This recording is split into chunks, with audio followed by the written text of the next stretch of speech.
Olá, tudo bem? Seja muito bem-vindo, muito bem-vinda ao primeiro episódio do ano do Digital Commerce Podcast. Nessa segunda temporada, a gente vai continuar aqui trazendo líderes de e-commerce da região de Curitiba para a gente falar um pouquinho do dia a dia do comércio eletrônico. Se você ainda não me conhece, eu sou a Teca Santos, sou CMO da BetMinds, e junto comigo aqui em todos os episódios, né, o Rafael Detrich, meu sócio CEO da BetMinds. Tudo certo, Rafa? Tudo, e você, Teca? Tudo bem também. Hoje a gente vai falar um pouquinho, né, sobre a expansão do e-commerce de casa, móveis e decoração. E para falar sobre o assunto, a gente trouxe aqui dois convidados bem legais aqui. A gente trouxe, né, o Bruno Freire. Ele que é coordenador de e-commerce da Multiloja, que tem mais de 50 anos de mercado e mais de 65 lojas espalhadas por diversas regiões do Paraná. Tudo bem, Bruno? Seja muito bem-vindo. Olá, TK. Obrigado pelo convite. Um prazer estar aqui com vocês hoje. Muito obrigado. Tomara que a gente tenha um papo muito bom aqui hoje. Eu que agradeço, com certeza. Vai ser muito legal. E para fechar aqui a bancada, a gente trouxe também o Éder Newton Pinto, ele que é gerente de marketing das lojas da Ju, que é 39 anos de referência, né, no segmento de cama, mesa, banho, cortinas e artigos para casa, em Curitiba. Estão com loja também em Ponta Grossa, Paranaguá, Toledo. Isso mesmo. Seja muito bem-vindo, Éder. Obrigado. Prazer, TK, prazer, Rafael, prazer, Bruno. Né, agradeço pelo convite. É um prazer grande aí estar com vocês falando um pouquinho desse varejo, universo muito louco, né? Que a gente vive em todos os períodos aí. Legal. Bom, para a gente começar a descontrair um pouquinho, a gente sabe que o início do podcast é um pouquinho mais tenso ali. Queria que vocês contassem pra gente certinho um pouquinho da trajetória de cada um de vocês, né? Um pouquinho da carreira de vocês, como que vocês chegaram, né, até a operação hoje da Ju, né, a operação da Multiloja. Começa aí, Bruno. Tá bom, tá? Então, vamos startar aqui. Bom, tive meu início no e-commerce ali em 2015, né, na Lojas KD. Minha primeira formação foi na área de logística, então era um pouco fora do comum. Já trabalhei em transportadora, trabalhei em hospital, mas em 2015 mesmo que iniciei ali no e-commerce, né, já entrei no e-commerce de imóveis mesmo, né. Passei por algumas áreas dentro da cadeia lá, foi área de logística mesmo, área de controladoria, e aí fui convidado para ir para a área de dados, né, lá dentro da área de BI, tudo que me levou para a área de TI, e dali fiquei um bom tempo. Tive uma breve passagem pela Madeira ali, mas recebi um convite da Multiloja mesmo para ir para a área de dados, né, iniciar a área de dados deles lá. Então, quando aceitei esse convite, um baita desafio, né, iniciar uma área do zero, ainda mais numa área de tecnologia, numa empresa que é bem familiar e que não tinha esse âmbito de cultura de dados em si. E há 1 ano e meio fui convidado, quando eles decidiram a migração para o VTEX.io, de coordenar o e-commerce ali para trazer essa evolução para a Multiloja como um todo, voltado ao e-commerce em si, né? A operação de marketplace já era bem consolidada ali dentro, e aí a tendência era puxar a marca própria mesmo, né? O site próprio Multiloja, expandir ele em si. E aí fui convidado nesse âmbito, já estamos há 1 ano e meio ali, um crescimento muito bacana nesse 1 ano e meio, teve vários desafios no mês que a gente já deu uma mudada de pensamentos, as coisas assim, mas um desafio muito bacana. Esse é meu âmbito de e-commerce ali até o momento hoje. Legal, Bruno, de desafio em desafio, então. Desafios né? em desafios, exatamente. Legal, e você, Éder? Cara, minha história é muito maluca. Eu trabalho desde os 15 anos com publicidade, propaganda, marketing, né? E eu lembro que na época eu estava começando muito o HTML, o CSS, várias coisas. Eu falei assim, eu queria fazer um curso de tecnologia. E aí acabei me formando em sistemas de informação pela UTFPR e trabalhava numa agência que era house de uma empresa de móveis eletro. Então, como a gente era house, então tinha tudo acoplado, tinha agência, produtora, né? E aí nascia lá um bracinho chamado e-commerce, né? Que era a gente até tinha um slogan lá que o nosso diretor criou, que era a única loja que era aberta 24 horas por dia.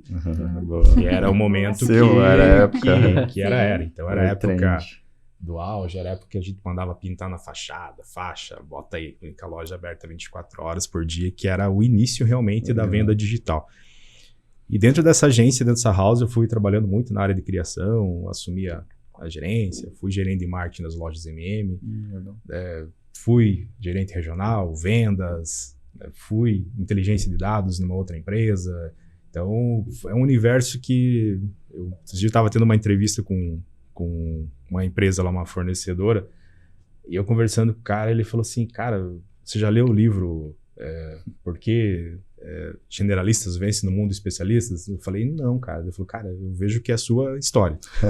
Então, lê porque tem muito a ver com o que você faz.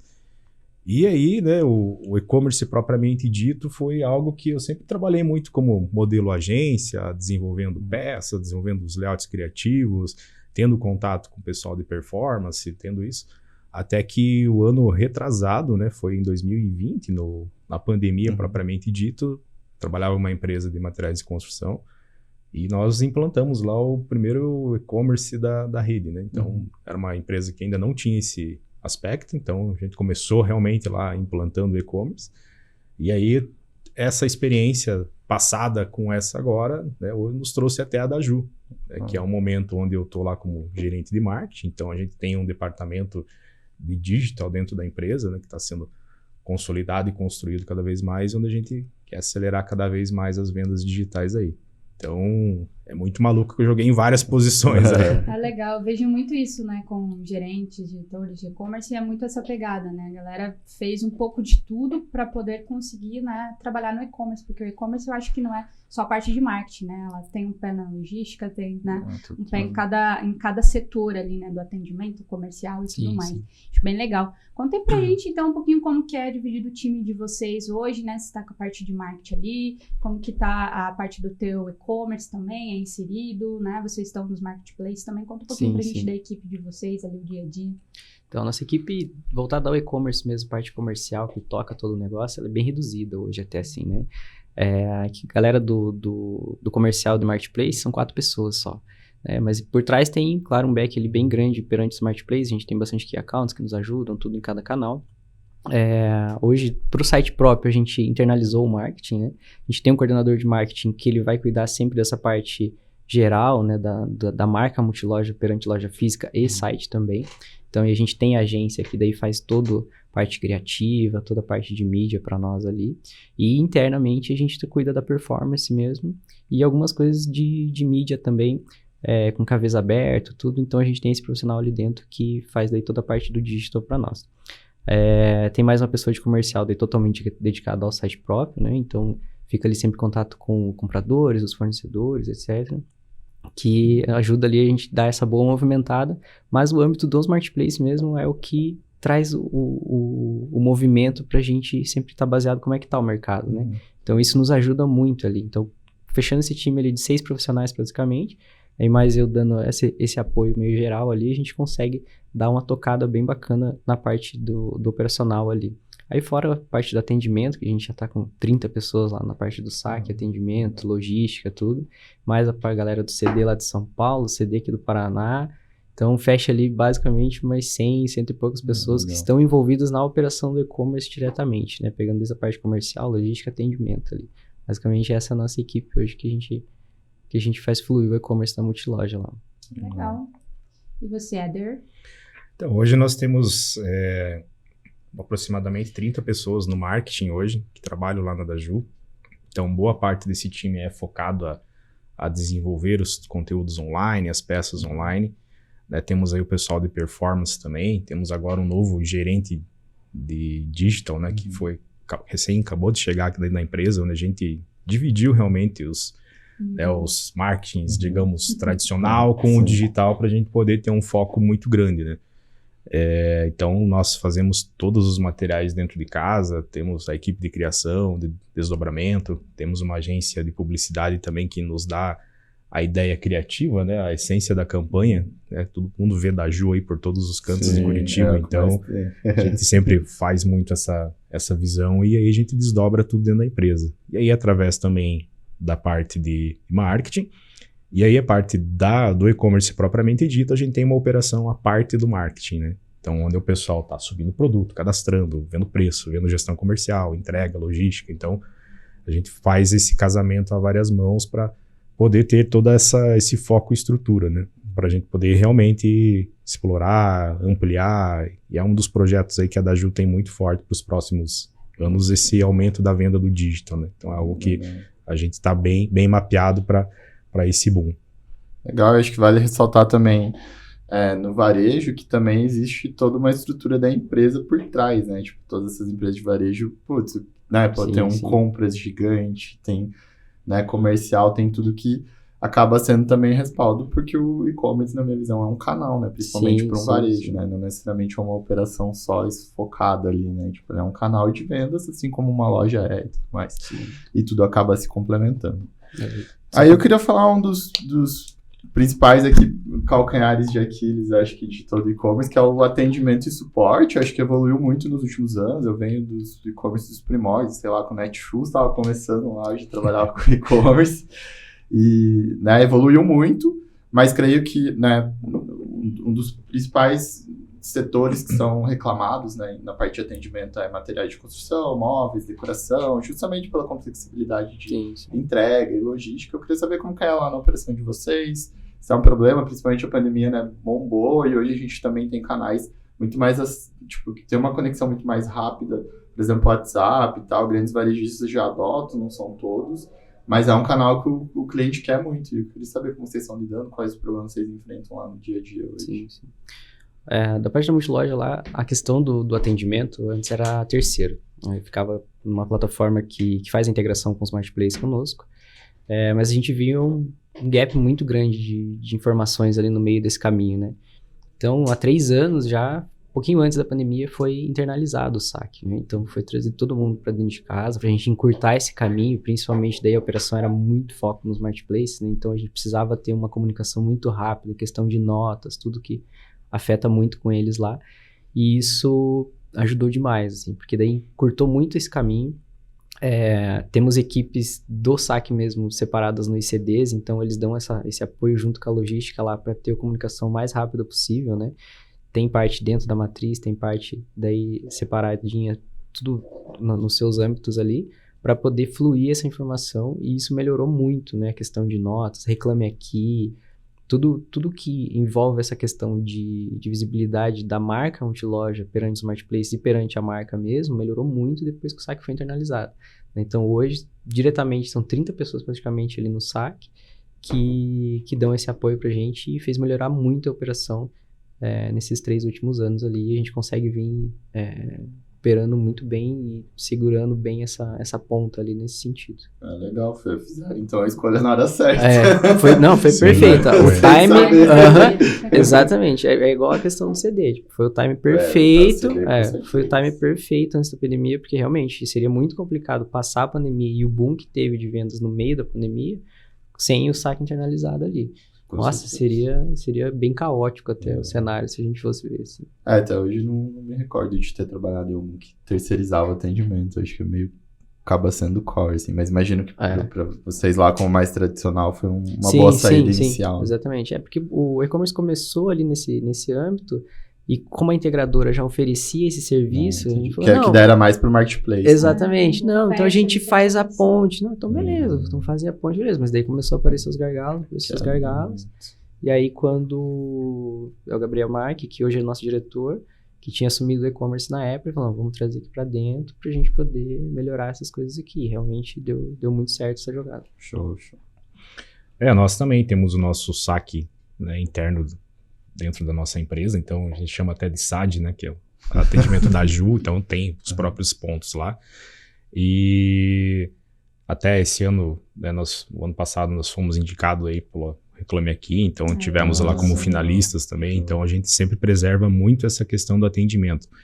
E até foi algo muito bacana que eu vou completar 1 ano agora na da Ju, e algo na minha entrevista que me chamou muito a atenção, que é a hora que eu estava esperando lá na recepção para essa entrevista, né? Passou o Roger, nosso diretor lá, foi lá na porta do atendimento, deu uma batidinha e falou, pô, parabéns, hein? Chegamos lá, o RA 1000 e tal. Então, falei, pô, se a empresa é totalmente preocupada com o cliente, então ela está atendendo uma satisfação e algo que vale a pena, né, dentro do projeto. Então, não só vender a todo custo. Isso, foi uma das coisas assim que a hora que eu tava fazendo as análises, vem para cá, vou para lá e tal, falei, pô, legal, então acho que a empresa tem esse foco.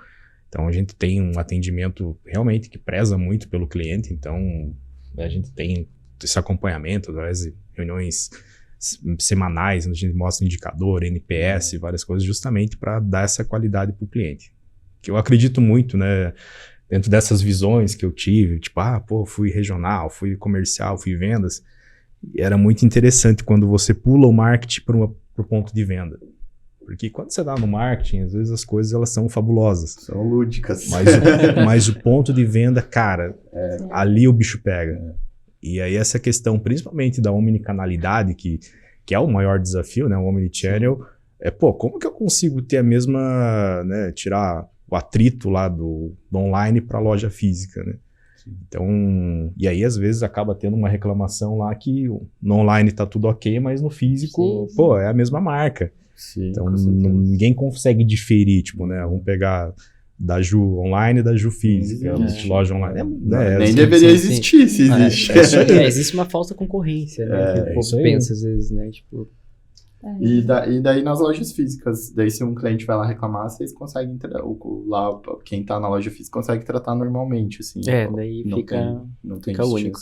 Não, é todo centralizado mesmo. Legal, porque já, né, acho que agora tá mais evoluindo um pouco o varejo, mas vamos dizer, pré-pandemia, assim, tinha loja, você tem que falar lá com online, primeiro a gente acontecia isso, mas direcionando, né? Passava pelo site, mas direcionava para a loja, para o vendedor, etc, atender, né? Quem tinha realizado atendimento lá com o cliente mesmo.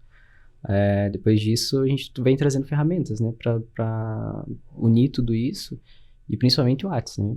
Então, o WhatsApp ali é um do principal canal hoje que roda para o cliente mesmo acessar o site, dali dentro ele já cai, ou tem o chat mesmo, mas cai, né, no atendimento e as pessoas atendem tranquilamente o cliente que escolhe a forma que ele quer ser atendido ali.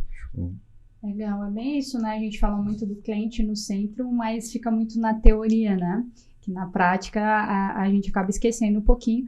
Aproveitando esse papo, queria que vocês falassem um pouquinho do Omnichannel, como que funciona o Omnichannel hoje, né? Como que vocês estão trabalhando isso hoje, né? A projeção de vocês aí para frente, aonde que vocês querem chegar, que a gente sabe que, né? Basicamente, esse é o tema do momento e vai ser nos próximos anos, porque eu acho que a gente tem muito a melhorar ainda, né? Então, contem pra gente um pouquinho sobre isso. O Omni lá tá como um dos principais projetos para esse ano, né? 2023, assim, tá muito forte isso, muito pautado lá dentro. Então, a primeira forma é a comunicação, né? Então, a gente chega muito junto com a agência para unificar essa comunicação do off com o on, né? Direcionar o cliente, independente de onde ele queira comprar, tirar um pouco dessa barreira que às vezes a loja tem com o e-com ali de putz, mas vou perder a venda para o e-com. Não, você está vendendo para multiloja ainda, né? Então essa é a ideia, que o cliente decida onde ele quer, independente de onde ele viu a marca, ele comprar na multiloja, né? Então, o principal ponto é esse, a primeira é a comunicação.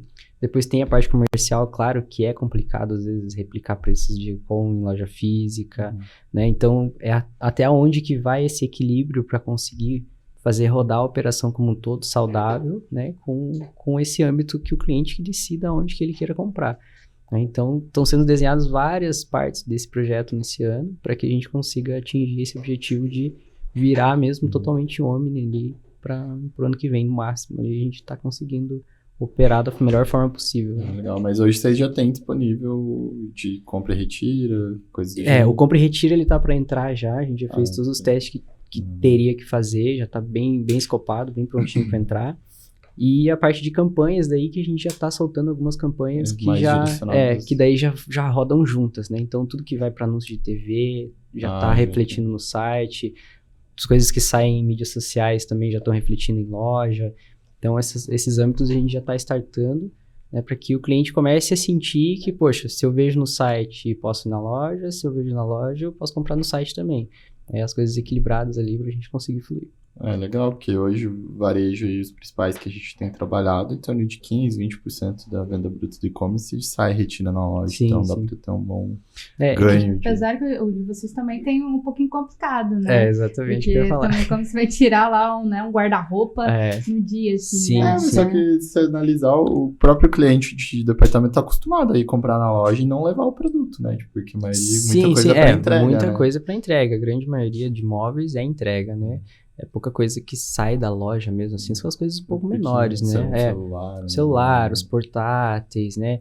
Nichos, uma maisinha de centro, essas coisas assim até sai da loja mesmo, né? Eu digo até porque, né, a gente tá muito, né, até seria a próxima pergunta, em relação a gente, né, ao setor moveleiro, né, que vocês têm uma grande parte do negócio de vocês, né, apesar da parte de departamento e tudo mais, de estar se reinventando, porque, né, a gente falando em frete, falando em entrega, às vezes a gente vai comprar um móveis ali, 10, 15, 20 dias para entrega, né? Sim. E com um cliente que está acostumado a receber tudo na hora, por mais que sejam produtos pequenos, você entende, mas não entende. Eu já ouvi vários comentários das pessoas, poxa, fui comprar um negócio lá 15 dias, né? A gente que trabalha com isso entende que tem todo um processo de logística, mas a pessoa em si, né, o consumidor, não necessariamente, assim. Então, esse acho que deve ser um grande desafio de vocês, né, em relação a isso. Sim. Porque tem 2 pontos bem críticos ali, né? A gente tem a questão do estoque em si, né, que a gente tem que trabalhar da forma mais enxuta possível, e a questão de logística mesmo, né? A malha para entregar hoje no Brasil, infelizmente, é muito precária, né? A gente tem muita dificuldade de achar parceiros que consigam levar, por exemplo, lá para o interior de Minas, Bahia, quando a gente começa a chegar nessas regiões, que mesmo saindo de São Paulo, que a gente já tem ali 500 km a menos do que aqui, ainda é dificultoso. Então, essa questão do tempo e custo, né, principalmente para os móveis ali, colchões, principalmente, que a pessoa fala assim, não, mas colchão é leve, mas caramba, você fecha um caminhão inteiro com 50 colchão. Então, tipo, você tem que fechar um baita caminhão gigantesco para levar 50 colchões. Então, a cubagem dele é muito grande. Então, isso é muito custo. A gente sente muito, assim, por exemplo, regiões de Nordeste, tudo, as pessoas não ligam tanto, às vezes, né? Porque, assim, compram um sofá e compram um colchão que o frete sai mais caro do que o próprio produto. Né? Mas quando a gente vai para lá numa loja física, por exemplo, pega as lojas da Novo Mundo, por exemplo, a gente vai comprar um colchão lá, direto na loja, realmente você pega, bate ali, é o preço da junção dos dois, praticamente. Então, acontece as vendas para lá por causa disso, mas a gente gostaria muito de conseguir enxugar isso o máximo possível, e aí vem o dropship, né, que é o que dá uma vazão gigantesca. Por exemplo, madeira consegue fluir muito para as outras regiões por causa disso, né? Então, é um dos projetos também que a gente pretende implementar. Eu ia perguntar se vocês fazem lá alguma coisa nesse sentido. Ainda não, a gente só tá com o cross-docking mesmo, né, e a questão do estoque próprio, e aí por isso que com o cross, né, o prazo vai lá em cima, que era a operação que a gente starta lá com o fornecedor, só depois o cliente compra, né, tudo. Então, a gente precisa otimizar porque tem muito produto de cauda longa que a gente não consegue ter o estoque dele mesmo, né? A quantidade de SKUs é gigantesca. Hoje a gente tá com quase 7 mil SKUs ali, né? Então, às vezes, poxa, é uma cor muito específica, é um detalhe muito específico que a gente não consegue ter uma vazão tão grande de produto, mas a gente precisa ter para oferecer para o cliente aquele mix. Então, essas são as principais dificuldades e os principais pontos que a gente pretende atingir para melhorar essa questão do frete e custo ali, principalmente. Legal. E você, Ader, conta pra gente como que tá o Omnichannel na Daju? Então, nós estamos caminhando bem com o projeto, né? A gente tem total percepção dessa questão da integração da loja física com online, seja em mix de produtos, sortimentos, precificação. Então, hoje, muitos dos produtos que são anunciados na TV, tabloide, então, também valem para o nosso e-commerce, para o nosso site, né? E sempre vai ser um desafio, né? Acho que a omnicanalidade sempre vai trazer esse desafio, principalmente para quem é comprador, né?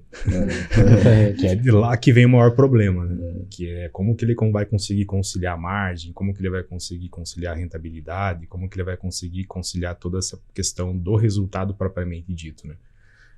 A gente estava falando com o Rafael antes de começar, né? Então, a experiência que ele teve com grandes marcas, de buscar entender o produto, né? Da visibilidade, de saber uma toalha, pô, é X fios, mas, pô, será que eu vou lá na loja física ver se ela é realmente macia, se eu preciso de tudo isso, se tá com preço condizente? Eu acho que vai ser a realidade cada vez mais das pessoas. Sim. Principalmente da nova geração, né? Que é uma geração que pesquisa, procura, pede indicação, né? Fala muito, e aí, foi naquela loja, comprou aquele produto? Então, acredito que tem que estar muito integrado, pensar cada vez mais nisso. Para mim, não adianta se é digital, se é offline, se é indicação. Para mim, o que conta muito é a jornada do cliente. É a experiência de consumo dele.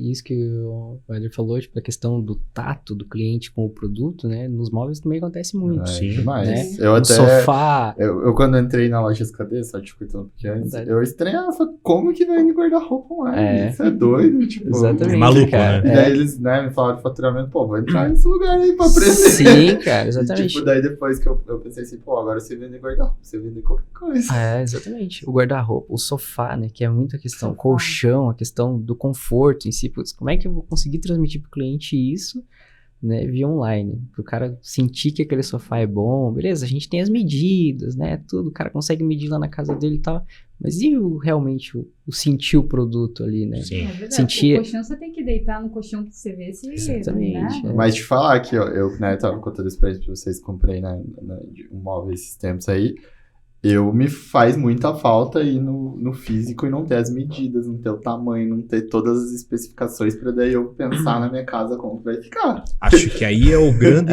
pulo do gato da questão da omnicanalidade, né? Porque quando você tem essa experiência, quando você consegue encontrar toda a informação no e-commerce, o descritivo, ou facilitar a vida do produto, né? Quando você chega na loja e tem um cara bem treinado que consiga entender também tudo que está oferecendo, cara, você não vai ter dúvida. Porque ele mesmo vai usar a própria plataforma para falar, deixa eu ver aqui, sim, tem essa medida, tem isso aqui, cabe X, Y, Z, consegue ter tudo isso.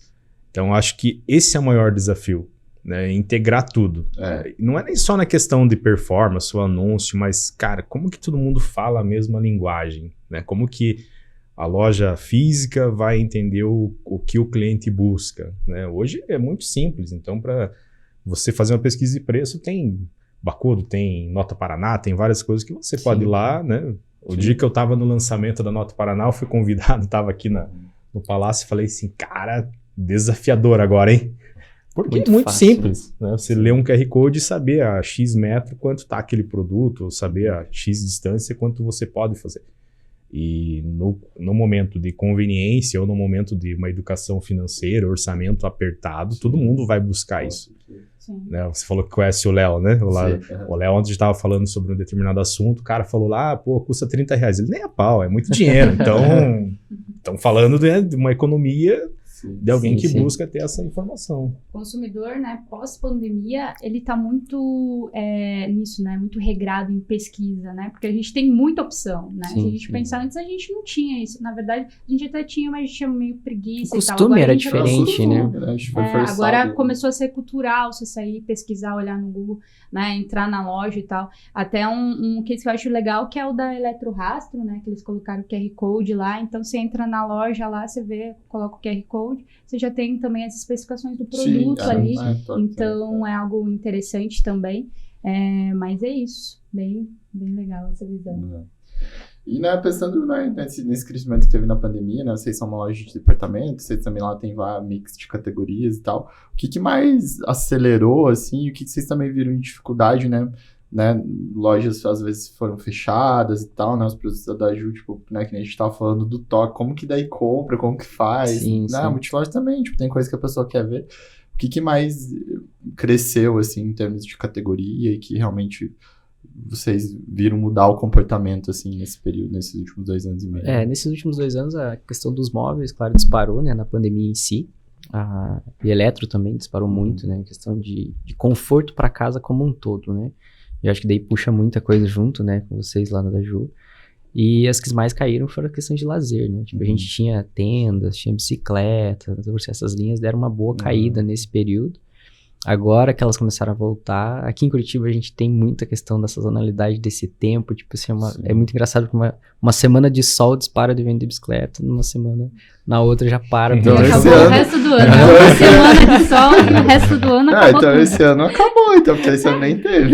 É engraçado porque a gente até vai nas lojas, os caras brincam, né? Puta, uma semana eu tô vendendo aquecedor, na outra semana eu tô vendendo ar-condicionado. Uma semana eu tô vendendo secadora, na outra semana eu tô vendendo varalzinho. Então, tipo, poxa, é muito difícil, né? Então, mas acho que foi ano passado, a gente teve uns clientes que vende, né, essa linha de climatização e tal. Ano passado foi muito louco, né? Deu muito calor e também deu muito frio. E daí ninguém tinha estoque de nada. Sim, de ventilador, de tudo porque ninguém preveu. A gente estava falando da pandemia, então, né? Como foi o comportamento, como que foi essa questão da loja passar por esse momento. Então, na Daju eu não vivi esse momento propriamente dito da pandemia mais severa, né? De fechamento e tal. Mas até olhando os números e conversando muito com o pessoal, a gente vê que as pessoas, nesse momento que ficaram em casa, que começaram a olhar mais para o lar e falar assim, pô, o que eu vou ficar fazendo aqui? Puta, meu sofá tá ruim, minha coberta não tá legal, meu travesseiro não tá bacana, né? Meu colchão, tô acordando todo dia com dor nas costas, então vi que o pessoal começou a pesquisar mais, entender mais e realmente fazer a compra pontual, né? Então não deixou de acontecer. Claro que foi volumes bem menores, dificuldades maiores, mas o varejo em si aprendeu a se virar nesse momento, né?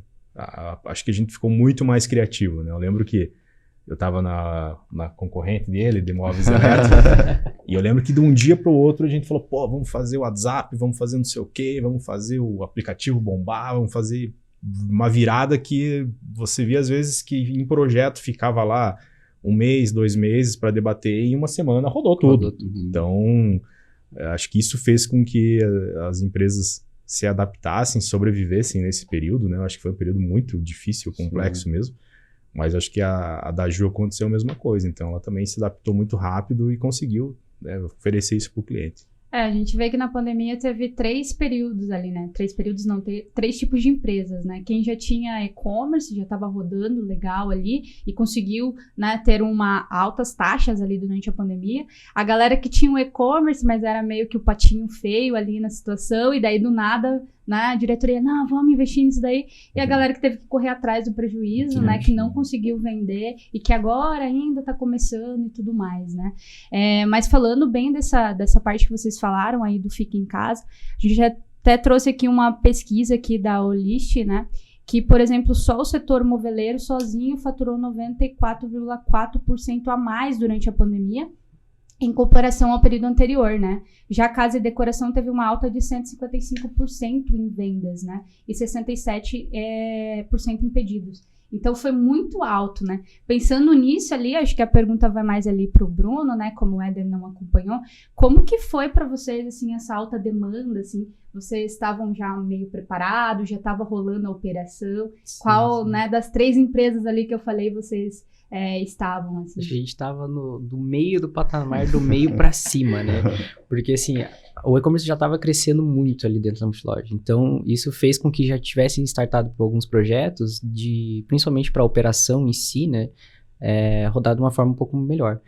E quando veio a pandemia e veio esse boom, foi a hora de puxar esse projeto um pouco mais perto. Que é isso que o Éder falou. Tipo, projetos que ficavam um pouco no papel ali, tiveram que ser antecipado e fazer funcionar para que pudesse dar vazão em tudo.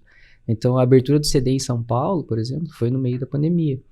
E isso deu uma vazão gigantesca, né, pra gente lá, porque a gente conseguiu levar muito mais rápido pro principal polo que a gente vendia, que já era São Paulo, né, com prazos super bons, com custo muito melhor, né, a gente tem muito fornecedor vindo também de Minas, lá do interior de São Paulo também, mas polos grandes como Arapongas e Bento Gonçalves também conseguiram levantar pra gente lá, entregar direto em São Paulo, com um custo e prazo muito melhor. Então, isso ajudou demais a fluir a operação como um todo, né? E aí vem esse patamar que você falou. A gente estava pré-preparado, né? A operação conseguiu fluir.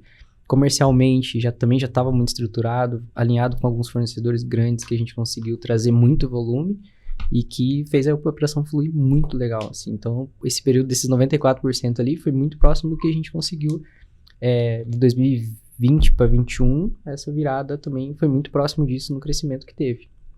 Legal. Quer complementar alguma coisa, Éder? Eu acho assim que a pandemia ela foi bem engraçada, eu vou falar pela minha história. Então, eu lembro que eu saí de uma empresa, voltei para outra, vim para cá, vim para lá. E eu lembro que quando começou a pandemia como um todo, né, um dos segmentos que eu voltei, o diretor me ligou e falou assim, cara, aqui a gente tá bombando, a gente tem uma atividade essencial, o pessoal tá procurando bastante. Então era algo maluco, né? Porque eu via, por exemplo, a dificuldade em vários pontos, né? Até vendendo móveis elétricos mesmo, no momento onde a gente via que vários empregos estavam ameaçados, várias empresas ali não sabiam o que ia acontecer, né? Você viu o cara lá comprando uma TV de 50 polegadas na pandemia, você falava assim, cara, meio doido, né? Porque ninguém sabe o precedente. Então eu lembro muito bem que eu estava numa das lojas, quando começou a pré-pandemia, o meu diretor falou assim, cara, é algo para durar 1 ano. Eu falei, não é possível. Tipo, eu falei... Só 30 dias. A primeira falei, vai uns 3 meses aí, né? E, pô, bem no fim, foi quase 3 anos de pandemia ainda com resquício, né? Resquício, até hoje. Então, como que todo mundo se preparou nesse momento? Cara, na verdade, ninguém se preparou. Foi algo que pegou e aí que eu acho que é o legal do varejo, né? Tipo, é você falar, peraí, o que nós vamos fazer para vender? E aí todo mundo sentar e falar, vamos fazer isso, vamos fazer aquilo, vamos puxar desse jeito. Vai pro WhatsApp, vai pro app, vai pro e-commerce. Você vai lá atrás desse mix de produto, é uma necessidade. E aí hoje dá uma barrigada, né? Porque a ascensão lá em cima, hoje a gente volta a uma estabilidade, né? Sim, porque nós tivemos aí também um período de inflação gigantesca. Sim. Então a alta de venda, volume, na verdade, se você pegar em número de atendimento, era muito parecido, ou quem sabe até menor do que os anos anteriores. Mas a inflação foi gigantesca. Então, né, nós vivíamos lá um momento que numa matéria de construção faltava piso, faltava porcelanato, faltava tijolo, faltava várias coisas, porque o pessoal falou, pô, pandemia, né, vamos dar férias aqui para o pessoal, vamos desligar X forno, porque... E foi o contrário. Então, para a gente correr atrás disso, foi muito grande. Então, acho que essa normalidade que nós temos hoje, a volta da venda, tudo, acho que vai mostrar realmente para onde a gente precisa ir agora. Sim. Acho que a gente viveu um período, legal, tipo, no sentido, teve crescimento, foi aquecido e tudo, mas... Agora a gente volta à normalidade. Então, se pega, por exemplo, final de ano, a gente estava falando sobre a Black Friday, né? Que a gente chama lá de Pink Friday, né, da Ju. Então, nós temos aí um movimento, temos o final de ano, mas se você for ver hoje, mais queda de barreira, mais litoral, mais um monte de coisa, Foz do Iguaçu foi o recorde de visitantes no final do ano. Então, muda muito o hábito das pessoas, muda muito, né? E é por característica. Eu mesmo, se eu for pensar, por exemplo, assim, no meu dia a dia, eu vou pensar em muita coisa para fazer, aproveitar com a minha família, porque, pô, vai que surge uma nova variante, vai que muda esse contexto. Então, acho que agora, o varejo como um todo, o e-commerce como um todo, a gente volta na zona linear, para a gente realmente agora, peraí, como que a gente vai fazer agora para buscar aquela venda adicional, buscar esse cliente, né, que mudou muito agora. Acho que bem isso também é o que eu digo para os meus clientes agora. Né, janeiro, fevereiro, março, a gente vai ter uma noção de realmente como ficou as coisas. Porque o ano passado foi, né, a gente teve 2020, 2021, pandemia. 2022 já não tinha tanta pandemia, mas teve um monte de evento, um monte de coisa diferente. Esse vai ser o ano da gente alinhar as projeções, né, que até então estavam aqueles picos ali. Até mesmo a Black Friday, não sei como foi para vocês, muitos clientes já foi pior do que o ano anterior e tal, já deu para sentir bastante o mercado, assim. Não, esse novembro, dezembro foi um dos mais desafiadores, né? Porque a gente vê, por exemplo, uma Copa do Mundo rolando. Na Copa, acho que afetou muito. Uma Black Friday, né? Então, pô, você via lá o movimento de uma sexta-feira, que geralmente era o pico de venda, quando você pega um resultado, né, não foi tão bom quanto nos anteriores. Aí você pega o resultado do varejo, uma queda na sexta e uma recuperação no sábado. Sim, teve mesmo. Então, é algo que você fala assim, pô, tá diferente. Aí você tem Copa, você tem a expectativa com outros investimentos, então... Teve eleições também. Eleições, né, que foi um ano conturbado em tudo disso, e já começou também. Né, a doideira o caos que tem estabelecido. Então, eu acho que esse ano de 2023 vai ser esse ano, digamos, para voltar a uma realidade. Né? Uma realidade de, peraí, então estamos aqui, podemos chegar lá e agora tem que mover essa vela aí. Legal. Aí pra gente, né, a gente tá falando da pandemia e tal, e, né, a gente viu muito essa questão, daí, né, quando o lockdown, quando meio que foi voltando ao normal, né, teve muito essa integração das lojas físicas, né, o que tá mais hypado é o omnichannel mesmo, e, né, vocês estão com iniciativas iniciais, mas como que vocês imaginam o futuro dessa experiência, assim, lá no longo prazo, assim, tem muita gente que fala N coisas, né, desde, o varejo vai morrer, isso vai ficar online, vice-versa. Qual que é a opinião de vocês nesse sentido? Eu acho que o varejo em si não morre, sabe? Ele vai se transformar muito, claro, né? O perfil de consumidor, ele vai mudar muito nesses próximos anos, assim. Mas a questão principal é a forma como isso vai mudar, né? Como que o tempo vai ajudar a gente nisso. Como que vai mudar o perfil do consumidor em si, se isso vai ser... Se a geração mais nova vai conseguir colocar na geração mais antiga essa questão da pesquisa, essa questão de você conseguir olhar no site e ir na loja comprar, ir na loja testar e depois volta para casa e compra no site, né? Não ligar tanto às vezes para um prazo, ou eu quero uma coisa imediata, eu quero ir lá já buscar. Então isso é um dos principais desafios para a gente entender a cabeça do consumidor, né? Que é uma coisa que a gente é incerto ainda, a gente não consegue ver, mas acho que a parte do varejo em si, ele não vai morrer na rua. Isso de maneira alguma. Eu acho que as lojas têm que entender como que vai ser a jornada, igual o Éder falou, né? Tipo, a experiência do cliente dentro da loja, como é que vai ser? Ele vai ver os dados que ele vê no e-commerce, né?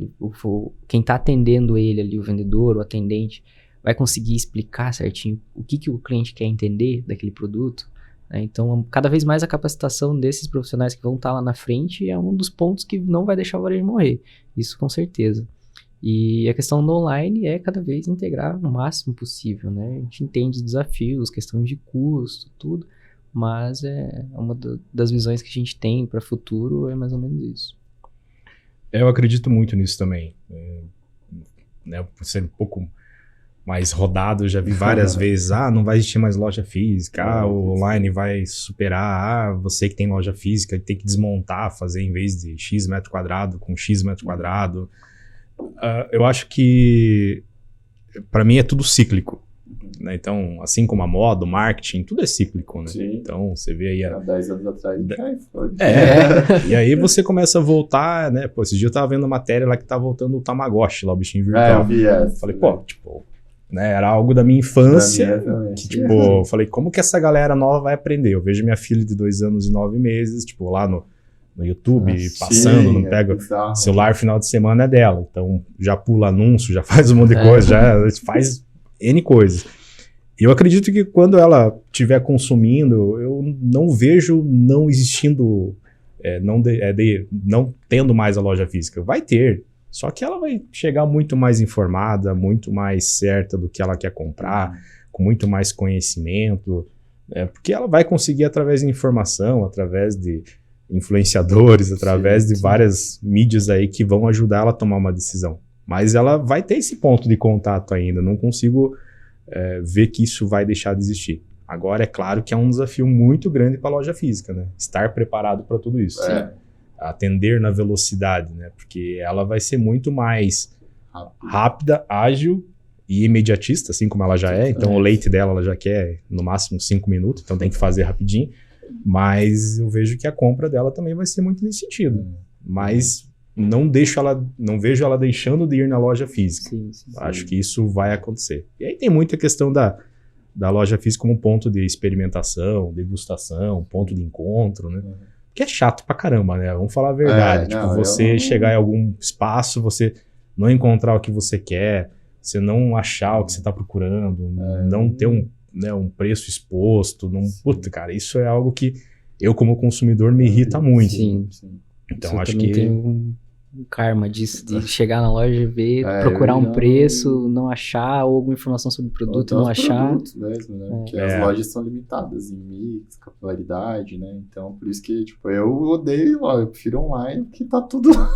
Então, mas aí que é o maluco, né? Porque minha esposa pegou, como eu fico semana inteira fora, chegou no Natal, eu cheguei em casa, tinha uma cartinha na geladeira, assim, Papai Noel.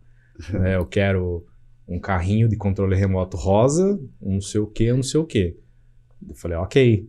Daí eu fiquei pensando, carrinho de controle remoto rosa, onde que eu vou encontrar isso aqui agora, tipo, com 2, 3 dias pro Natal, né? Aí fui na Saga, né? Falei, vamos no shopping lá em Ponta Grossa, no Paládio, vai ter uma loja tal, achei uma loja grande, uma peça, falei, putz, tem uma peça só. Aí cheguei numa outra que não tem um e-commerce tão difundido, não é tão forte, e tinha várias peças. Daí eu falei, por que se eu tivesse acesso a isso aqui, eu já tinha comprado fazia tempo, passava, retirava e acabou. Né? Mas ainda tive que ir lá no momento de ter esse contato. E aí que eu acho que é a grande sacada do negócio, né? Porque o ponto físico ainda vai ter um vendedor, ainda vai ter um atendente, que na hora o cara olhou para mim e falou, então nós temos aqui vários carrinhos, esse aqui é o que você está procurando. Pô, você já pensou em colocar uma bonequinha para colocar no carrinho? Eu falei, pô, não pensei isso não. Mas ela vai gostar. Ela vai gostar. O carrinho custava, sei lá, 99, bonequinha 60 e poucos. Então aí vai aumentando o ticket médio, rentabilidade. Então acho que esse cruzamento vai ser legal. Esse eu acho que é o pulo do gato mesmo, como você falou, né? Da gente trabalhar o Omnichannel lá, né? Eu gosto muito de colocar o Boticário, eles trabalham muito bem isso, né? Com os produtos lá que eles dão, né, pra galera, promocional e tal. E é incrível, né, que toda vez que você ganha esse produto, você vai na loja, te oferecem um desconto, te mostram uma coisa e você sai com mais coisas. Sim. Impossível não comprar. E esse produto vai pagar o CAC do cliente ali, né, que às vezes você colocaria em mídia e não seria tão efetivo, porque às vezes o cara não tá interessado, mas quem pegou um produto, ele tá interessado, ele gosta da marca, ele quer. Então, né, é bem isso da gente pensar também nesse outro investimento, saindo um pouco da mídia de performance, indo para outras frentes, né, que a gente consegue trazer bastante resultado também. Inclusive, né, falando em relação a isso, a gente traz mais um dado aqui, que é um levantamento da GFK, né, uma consultoria de inteligência do mercado, que ele fala ali que, né, em 7 de novembro a 13 de novembro, né, apresentam alta de 69,4% em relação ao mesmo período de 2021 na venda de aparelhos, assim. Vocês sentiram isso? Como que foi a Black de vocês, assim, né? A gente falou um pouquinho em relação a isso, mas um pouquinho mais adentro. Se vocês sentiram essa Copa, não, né? Igual a gente que teve os dias de jogo lá, as vendas pararam. Como que foi isso pra vocês? Não, eu acho que era um cenário bem instável pra todo mundo, assim, né? Porque a gente conversava com os canais também e eles falavam, puxa, a gente talvez aposte nisso, mas também talvez nisso. Então, o que aconteceu? O âmbito do cenário de estreia do Brasil na plena sexta-feira de Black, né? Tipo, a gente sabia que aquele período de horário de tempo ali praticamente ia matar a tarde de todo mundo, né? Porque quem tava trabalhando ia sair na hora do almoço, ia para casa, tal. O cara não ia parar para comprar, né? E a gente sabe que brasileiro é futebol e a grande maioria iria parar para assistir, né? Mas o que a gente teve de foco muito bom ali que a gente conseguiu dar vazão? Coisas pro bem-estar da casa e do momento do jogo, né? Então, tipo assim, teve muito foco em TV, coisas de painel, sofá, não foi uma boa virada, mas teve uma vazão, e coisas para petiscar. Air fryer, pipoqueira, esses produtos a gente conseguiu dar um foco e alcançou o que a gente imaginava deles, né? Então, são coisas pequenas, fáceis de entregar, tranquilo, tudo. Então, tiveram um giro bem legal nesses dias da Black ali. E aí, o sábado, como você falou, retomou e daí veio o normal que a gente esperava, né? Mas demorou a engrenar. E a gente se assusta na sexta, porque, pô, se a gente fica lá até tarde, né? Esperando e não reagia. E fala assim, pô, eu ainda tava no churrasco, né? Depois do jogo. Tipo aquele meme do William Wallace, né? Espera. Exatamente, foi bem esse cenário, assim, ali na sexta, sábado e domingo ali, né? A semana ainda fluiu bem, né, durante, assim, mas foi meio preocupante a sexta, assim. Mas tem vários clientes que daí não recuperou, assim, tipo, vendeu o melhor sábado e domingo, mas não recuperou, que é uma sexta de Black Friday. Quando a gente tava desenhando o mês de novembro, né, então a gente sempre tem as reuniões mensais para preparar as campanhas dos próximos meses e tudo, e a gente debateu muito sobre essa questão. Então a Pink Friday, que é a nossa campanha, a gente sempre trabalhava ela no momento pontual, né? E nós falamos assim, pessoal, vamos começar a fazer um mês inteiro de Pink, porque era visto que essa demanda ia acabar acontecendo antecipado, né? Então, por exemplo, você começa uma Copa do Mundo, o pessoal vai comprar a TV 2 semanas, 3 semanas antes. Né? Dificilmente você consegue ser embalado para comprar no período. Então, quando a gente pega muito esse varejo, a gente vê, então a gente fala assim, pô, vai ser um mês complicado. Ainda tem resquício de eleição, tem resquício de Copa, então eu acredito que vai diluir tudo. Então a gente foi fazendo o mês inteiro de Pink, que ajudou a passar um mês, né, não sofrer tanto nesse momento de jogos, né? Mas afetou muito, então... A gente focou muito depois do primeiro jogo ali, né? A questão de falar assim, putz, ó, o Brasil vai ganhar de novo, Pega uma TV, então, né? Pra você ver o outro jogo. E ficou com o boleto. Não, Ficou com o boleto. eu tava cético que o Brasil ia ser hexa. Nas reuniões ela falou, não, bota aí até a final. Planeja até a final. Não deu. Eu também.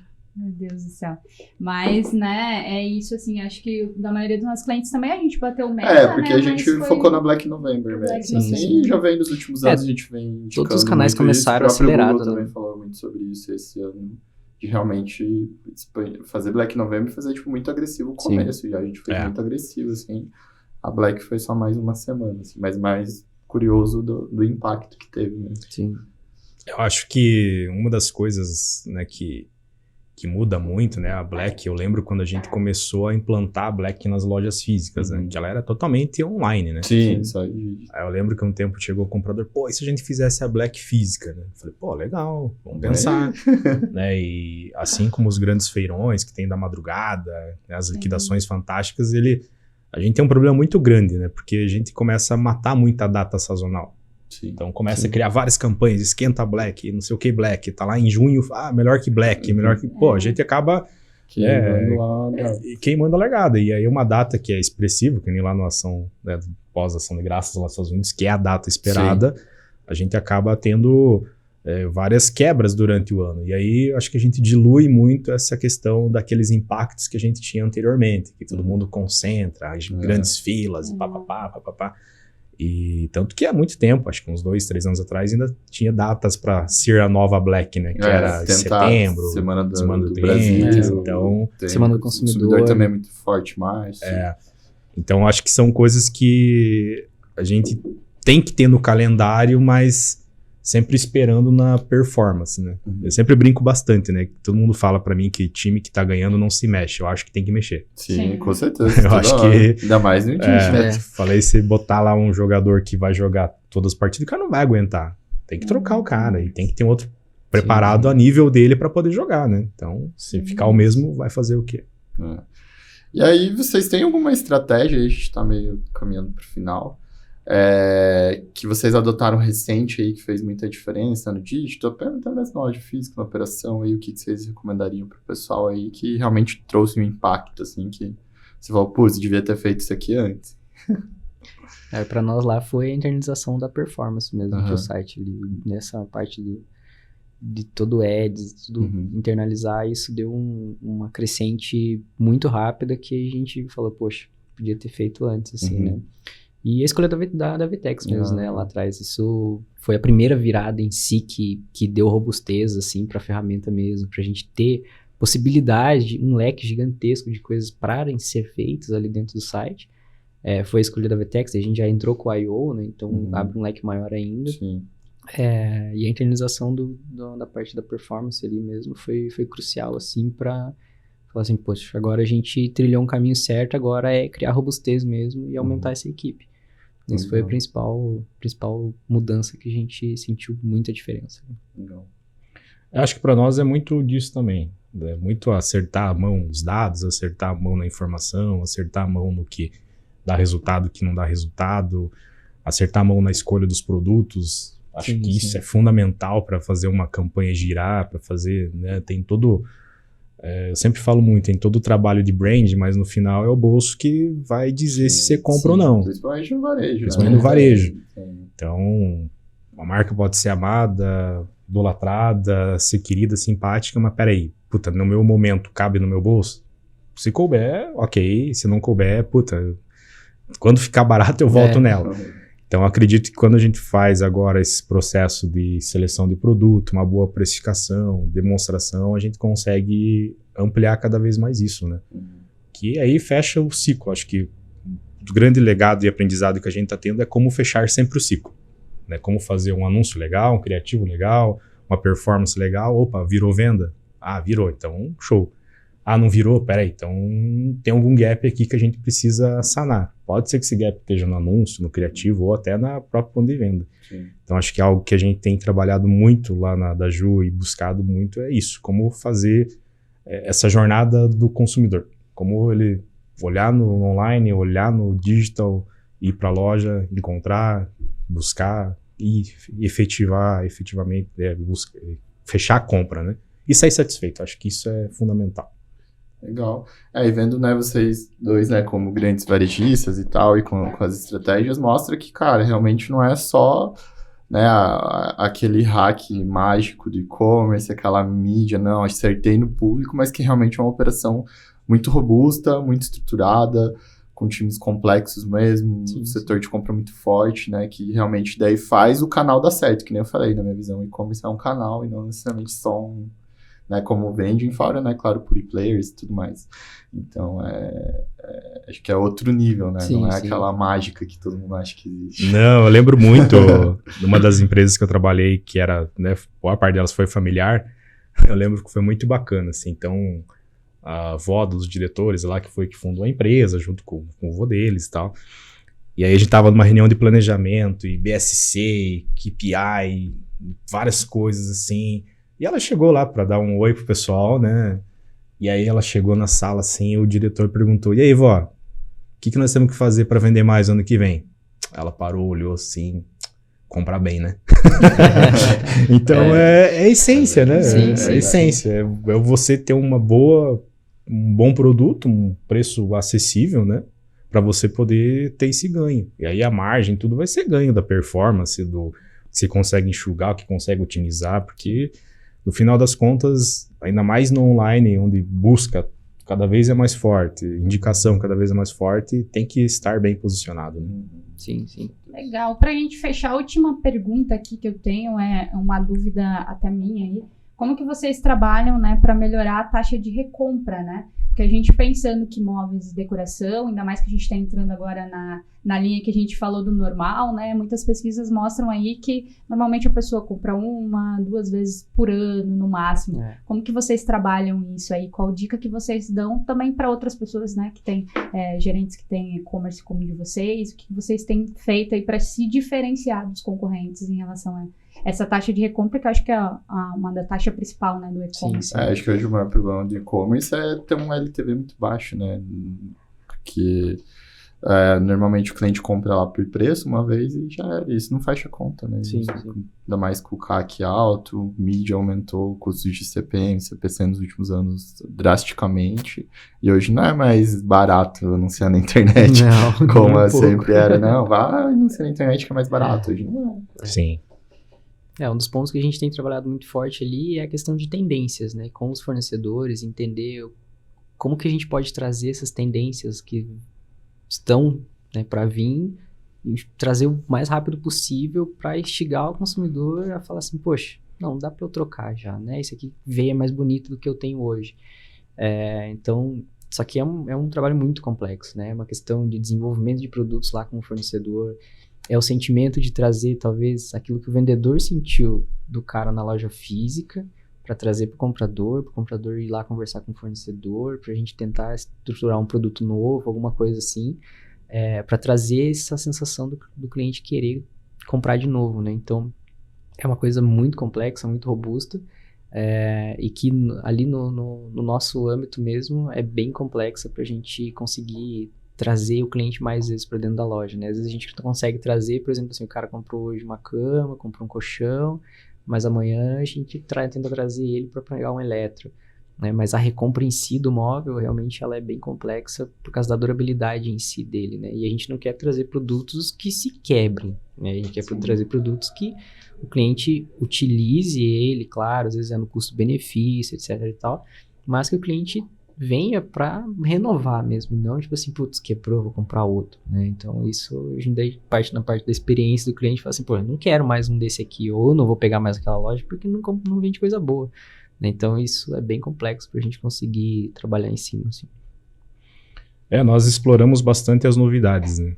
Então acho que quando você tem um sortimento de novidade e novas opções, a recompra não é mais fácil, mas te dá mais possibilidades de você atingir aquele cliente novamente, né? Então, sempre tentamos explorar produto novo, mix novo. Tem novidade. Nós temos lá uma linha de produto que a gente chama produto 5 estrelas, que são produtos que são marcas mais renomadas, com qualidade mais, né, um pouco mais elevada, mas atende a todas as demandas, atende a todas as necessidades. Então, acho que sempre tem que estar mostrando o novo, mostrando o diferente, instigar na pessoa a vontade de ou acessar o site ou ir para a loja para ver essas novidades, né? Acho que tudo é assim, né? Se você não mostrar que você tem algo novo, diferente, a recompra ela não acontece. Por mais que você tenha lá um programa de fidelidade, um programa de disparo de e-mail, uma base, isso aqui já está segmentado, uma regra de relacionamento já está bem definida, mas, pô, se não tiver algo que faça instigar, despertar o desejo, não vai, não tem. Então, acredito que nós buscamos trabalhar muito nisso, mostrar a Daju como um todo. Eu sempre falo, quando eu cheguei aqui para cá, a gente fala muito, né? Tipo, a Daju, ela é uma loja que tem mais de 100 mil itens, tem vários departamentos e ela vende tudo, né? Então, o que você precisar, você vai encontrar na Daju. Sim. Então, o fato de você ir na Daju, você receber a comunicação da Daju, você tem que ter novidade, porque é o que vai fazer você se movimentar, sair. Então, acho que a gente tem que estar sempre preparado com essas questões do novo, do diferente, né? Desde uma estampa, desde uma funcionalidade do produto, enfim. Travesseiro, por exemplo, tem que trocar a cada 2 anos. Né? E é algo que... 10 anos, né? E é algo que deve estar uns 5 anos já. Então, é algo que vira comum pra gente, né? Mas assim, em termos de durabilidade e saúde, pô, é essencial. Assim como o colchão também. A gente tem um colchão lá que fica, sei lá, 15 anos na casa. Então, o ideal é 5 anos. Então. No formato do corpo. Sim. Não, mas tá bom, esse colchão me abraça. Esse colchão me abraça. Né? Então tem muita coisa que acho que essa necessidade, esse mostrar, esse falar o que faz bem, né? Que acho que a gente busca muita qualidade de vida hoje, né? Na correria. Então você quer dormir bem, você quer estar bem confortável, você quer estar bem tranquilo para poder ter um dia produtivo, poder estar bem humorado e também ver as novidades, né? Então, acho que a vantagem do ficar passando é você... E a criação de conteúdo, né? Perfeito. Vocês também fazem bastante lá, já usam Pinterest, tudo, né? Pra trazer esse conteúdo, que eu acho muito bacana, assim, que é uma coisa que a gente também pretende startar, né? Sim. É trazer, por exemplo, vou pegar 3, 4 fornecedores aqui, montar um layout, montar um quarto, alguma coisa assim, pra instigar o consumidor. Falar, putz, assim fica bonito. Putz, eu não tenho uma mesinha de cabeceira, né? Mas talvez eu possa ter. Eu vou lá, putz, vai combinar com isso, vai combinar com aquilo. Então, E é a sensação, né? Eu gosto, como eu fico no ADM, em cima ali do Água Verde, então a loja fica abaixo, né? Então, vários momentos eu tô ali conversando com o vendedor, escutando o cliente e tal. Esse dia eu cheguei, uma cliente tava saindo, né? Aí ela falou assim, ai, que gostoso, hoje eu vou dormir na minha cama nova. Eu falei, pô, que legal, é um sentimento bom de você falar, pô, vou dormir, né? E é a mesma coisa do carro, né? Você compra um carro, seu carro zero, pô, você não escuta ruído, aquele cheirinho do novo. Então, são coisas que instigam e vão fazer as pessoas procurarem melhorar cada vez mais. O comportamento do novo consumidor pós-pandemia, né? A gente não compra só um objeto, né? Não é, vou comprar para acumular, não. Né? É conveniência, praticidade, otimizar teu tempo, você dá mais... acho que a gente está dando mais valor à vida em si mesmo, né? Com a que acho que antes era mais também pela questão de status e tal, né? A geração anterior comprava muito por isso, né? Sim. Então, sim, mudou bastante. É isso, então... Queria agradecer vocês, chegamos ao final, como eu falei, é muito rápido, tinha um monte de pergunta aqui também ainda, mas acho que foi bem legal, assim, vocês trouxeram muitos insights pra gente, assim, muita coisa legal que a gente, né, eu adorei. Eu gostei muito também. Com certeza. E queria agradecer, então, né, Éder, Bruno, por vocês toparem participar aqui com a gente. Com certeza aí durante o ano a gente vai trazer vocês de novo aí para trocar uma ideia, para fazer alguma coisa legal com outros participantes também. Muito obrigado, Éder. Muito obrigado, Bruno, pela participação. Obrigado, gente. Acho que começamos com um bom primeiro episódio do ano, né? Muito bom. Adorei. Obrigado pelo convite. Estão convidados aí, o Bruno também está sempre passando lá pela Daju para tomar um café, conhecer as novidades também. Obrigado. E agradeço mais uma vez a oportunidade, foi enriquecedor aí, muito produtivo. Obrigado. Obrigada, também gente. Agradeço muito, convido vocês também para conhecer, a gente está com uma nova loja de conceito lá na Avenida das Torres, então legal, um padrão muito bacana lá. Acho que o papo de hoje agregou muito para todo mundo aqui, muito bacana. Agradeço muito. Obrigado.